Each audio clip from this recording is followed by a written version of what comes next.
ராமசாமி எப்படி பார்க்குறீங்க? ஒரு ராகுல் காந்தி கிட்ட குறைஞ்சபட்சம் ஒரு சின்சியாரிட்டி இருந்ததாக நான் உணர்கிறேன். ஆனால் திரு பிரதமர் மோடி வந்து இன்னும் ஒய்டராக அணுகியிருக்கணும், எதிர்கால இந்தியாவுக்கான விஷயங்களை அணுகியிருக்கணும். அப்படி இல்லாமல் அவர் வந்து அரசியல் அதிகமாக பேசியிருக்கிறாருங்கிற ஒரு துணியை அவர் இது பண்ணுறாரு. எப்படி பார்க்குறீங்க? பாரத மண்ணிற்கும் தமிழ் மக்களுக்கும் முதற்கண் வணக்கங்கள். 3 விஷயங்கள் இன்னைக்கு இருக்க தலைப்பை ஒற்றி கேட்டா ஃபஸ்ட்டு ஆன்சராக சொல்லிடுறேன், அதுக்கப்புறம் என்னோட ஒப்பீனியனுக்கு போகிறேன். ஒன்று வந்து அரசியலா அப்படின்னு கேட்டால் இருவர் பேசியதுமே அரசியல் சார்ந்தது தான். முழுக்க முழுக்க அரசியல்னு கிடையாது, ஆனால் அரசியல் சாராமல் இருவருமே பேச முடியாது. ஒன்று அவர்கள் தேர்தலை நோக்கி பயணிக்கிறார்கள், அது டெல்லி எலெக்ஷனாக இருக்கட்டும், அடுத்த தேர்தலாக இருக்கட்டும், என்னவா இருக்கட்டும். இது இல்லாமல் அவர்களோட அரசியல் கட்சிகளுக்கு அவர்கள் பொறுப்பாளர்கள், அவங்களோட அச்சீவ்மெண்ட்ஸ் என்ன, அவங்களோட ப்ரைடு என்னன்றதை பேசி ஆகணும். அதனால இது அரசியல் அப்படின்றதுல மாற்று கருத்து கிடையாது. அது ஒன்று.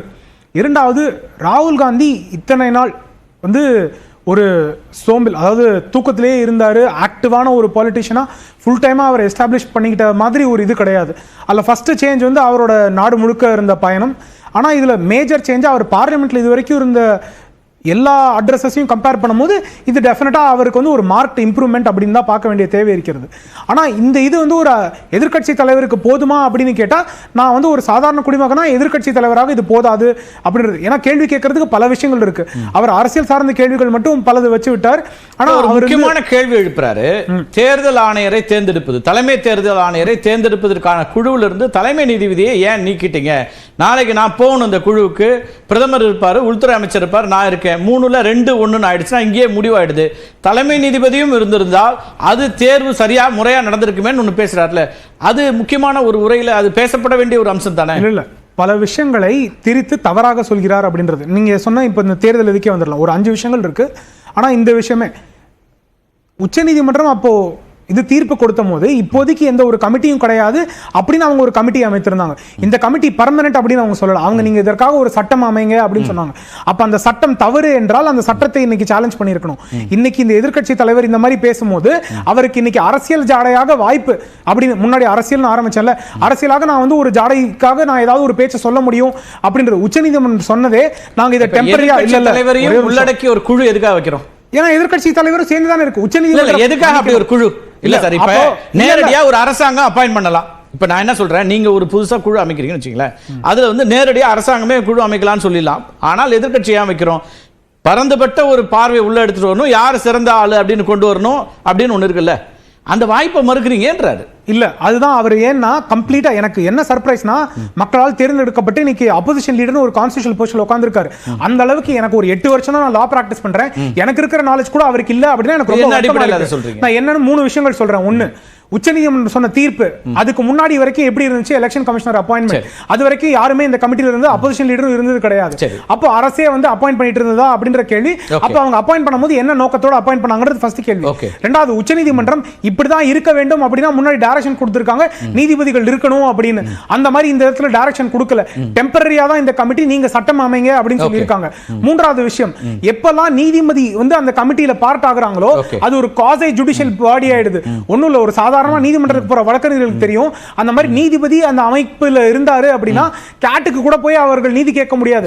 அந்த பாடியில இருக்க அட்மினிஸ்ட்ரேட்டிவ் ரிலீஃப் என்ன வேணும்னாலும், அங்க இருக்க அவர்கள் ஊழியர், அவர்கள் சம்பளம், அவர்களோட நியமனம், அவங்களோட ரிட்டையர்மெண்ட், இதை தாண்டி எல்லாம் கேட்கணும்னா அவர்கள் வந்து ஒரு அட்மினிஸ்ட்ரேட்டிவ் ட்ரைபுனல்ல போய் நார்மலா இருக்க சென்ட்ரல் கவர்மெண்ட் எம்ப்ளாயி மாதிரி கேட்க முடியாது, அவர்கள் சிவில் சர்வெண்டா இருந்தா கூட. அதனால உச்சநீதிமன்றத்தோட நோக்கம் அவர்கள் இந்த மாதிரி ஒரு பாடியா குவாசி ஜுடிஷியல் பாடியா மாத்தணும் எலெக்ஷன் கமிஷன் அப்படின்ற நோக்கம் கிடையாது. அது ஒரு ஃபேர் நியூட்ரல் பாடியா இருக்கணும் அப்படின்றது தான். அதுக்கு தான் அப்போசிஷன் லீடர் அங்க செக்ஸ் அண்ட் பேலன்ஸோட இருக்க முடியும் அப்படின்றதுக்கு அங்க அப்போசிஷன் லீடர் இருக்காங்க. அப்படி வந்து நீதிபதிகள் தேவை அப்படினா செக் அண்ட் பேலன்ஸ் இருக்கு. இப்ப 2-1 ஆயிட்டா என்ன செக் அண்ட் பேலன்ஸ் இருக்கு? செக் அண்ட் பேலன்ஸ் வந்து கேள்வி கேட்கறதுலயும் அது உள்ள என்ன நடக்குதுன்னு தெரியலனா செக்ஸ் அண்ட் பேலன்ஸ். அதனால பலன் இல்லங்கறாரு. நான் போனாலும் போலனாலும் ஒண்ணு இல்லங்கற ஒரு நிலை வந்துருச்சு. மன்னிக்கணும், அப்ப அப்போசிஷன் லீடர் வந்து அப்பனா பார்லிமென்ட்க்கே போக தேவையில்லை. ஏன்னா உங்களுக்கு மெஜாரிட்டி இல்ல, எதுக்கு பார்லிமென்ட்க்கு போறாரு? ஏன்னா அங்க மெஜாரிட்டி கிடையாது. அப்ப மெஜாரிட்டி இல்லனா மன்னிக்கிறதுக்காக இல்ல, எனக்கு ஒரு காமன் சென்சிக்கல் क्वेश्चन, ஒரு காமன் சென்சிக்கல் क्वेश्चन. அப்போசிஷன் லீடர் அங்க அப்போசிஷன்ல மெஜாரிட்டி கிடையாது, எதுக்கு போறாரு? பார்லிமென்ட்க்கே போவாங்க, 5 வருஷம் வீட்ல இருக்கட்டும், சம்பளம் வாங்கிட்டு மக்கள் கிட்ட. அப்படி இல்ல, பார்லிமென்ட்ல ஒரு பில்ல பாஸ் பண்ணனும்னா 3ல 2 பங்கு வேணும், அது வேற. அப்படி முடியாது. இப்ப அப்படி இல்ல, இங்க அப்படினா இங்க அப்போசிஷன் லீடர்னா கேள்வி கேட்க முடியும். அப்ப டிரான்ஸ்பரன்சி இல்லனா அந்த டிரான்ஸ்பரன்சி கேள்வி கேட்க முடியும். நான் என்ன சொல்றேன், குழுல போய் கேள்வி கேக்குறது வெளிய வரப்போதா? ஆமாங்க, வர முடியும். அது கேள்வி கேட்கறதுக்கான உரிமை அவருக்கு இருக்கு. அது தாண்டி வேற என்ன செய்ய முடியும்? இல்ல இதை தாண்டி நியூட்ரலிட்டி இல்ல, அங்க பார்ஷியாலிட்டி இருக்கு, அவங்க சரியான ப்ரொசீஜர் ஃபாலோ பண்ணல.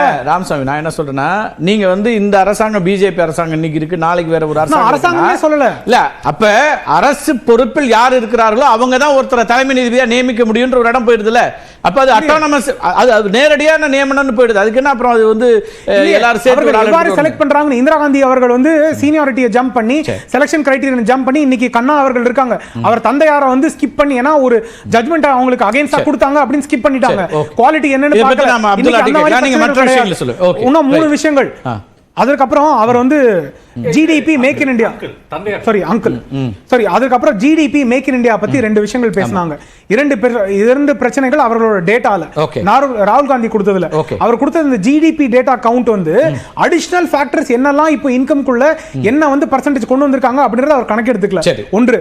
இரண்டாவது விஷயம், மேக் இன் இந்தியா பேசினாங்கல்ல, அந்த மேக் இன் இந்தியாக்கே அவர்களோட தரவு ஏன் தவறா இருக்கு அப்படின்னா, இன்னைக்கு இந்தியா வந்து அவர்கள் ஆட்சி காலத்துல இல்ல அதற்கப்புறமாக 2014 இன்ஃபேக்ட் 2019 வரைக்கும் கூட வந்து அதிகபட்சமாக செமிகண்டக்டர் டிவைசஸ் வாங்குறது இல்ல, நம்மளோட டிஃபென்ஸ் ப்ரொக்யூர்மெண்ட் விட்டுருங்க, அதுக்காக பார்ட்ஸ் பண்றது இல்ல, அதற்கான மெயின்டெனன்ஸ் பண்றது இல்ல, இன்னைக்கு இருக்க டெக்னாலஜி எக்யூப்மென்ட் இருக்குல்ல, நம்ம வந்து ஏஐ அப்படின்லாம் பேசுறாங்க, அதற்கு தேவையான கம்ப்யூட்டிங் டிவைசஸ் இருக்கு, அதற்கான ஸ்டோரேஜ் டிவைசஸ் இருக்கு, இதெல்லாம் பண்றது கூட நம்ம வெளிநாட்டை நோக்கி இருந்தோம். இதெல்லாம் இல்லாம அத்தியாவசிய பொருட்கள், சில ஹை எனர்ஜி ப்ராடக்ட்ஸ் இருக்கு, இல்லாட்டி நம்ம ராக்கெட் பிளான்ஸ் எல்லாம் பண்றோம்.